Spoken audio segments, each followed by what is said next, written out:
आमर Sambalpuri fact channel सबको स्वागत कर। आज तुली जिमा आम आमर बाड़ी के भेंडी केते सारा भेंडी होचे तो देखि पारुथिबे। आउ समस्ते भी निज निजर घर बाड़ी रे टिके टिके भी सब परिबा लगाबार कथा।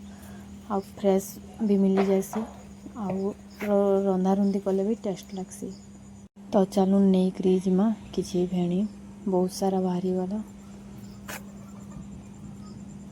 चलो जिमा। आउ केते केते अच्छे जे सेटा आउ 2-3 दिन पर बाहर छोट छोट अच्छे फ्रेशटा जानी जीवे। आकर धोई देमा टिके भल से धोई देला परे टिके पानी उड़े देकरी तापरे काटी देमा। भेणी रे लालिया अंश बाहरसी हेतिले जेते बेले भी धोइले तार पानी जेनता पले गला पे जाली उठे थी रखीदेमा।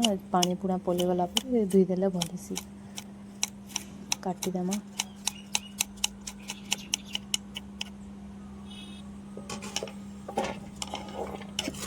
आमर कटिंगटा सरला देखिए केते सुंदर होइছে। तापरे सुरसो ताऊ जीरा ताऊ लहसुन अदा टिके से कंचा मिर्चा देले चलवा सुखा मिर्चा पेस्ट बनेदेमा। पेस्ट हो गला पर टमाटो आउ पियाज काटिदेमा। भेणी के पहला टिके फ्राए करदेमा। टिके बेसी नहीं पुड़े एंता टिके लाल है एंता फ्राए करदेमा। तापर तेल रे पियाज देदेमा। पियाज पूरा लाल हो भाजवा तो भाजमा। भाजी हो गला पर से टमाटो पकेदेमा।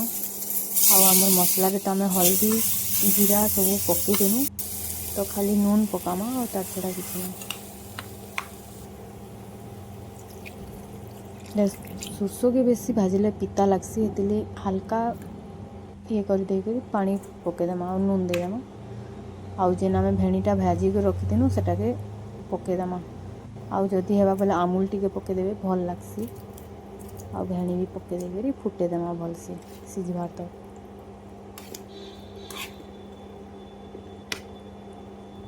सिझी गला पर धनिया पत्र टिके पकेदेमा। कार कार घरे एंता भेणी गछ अच्छे कमेंट करबे जनाबे।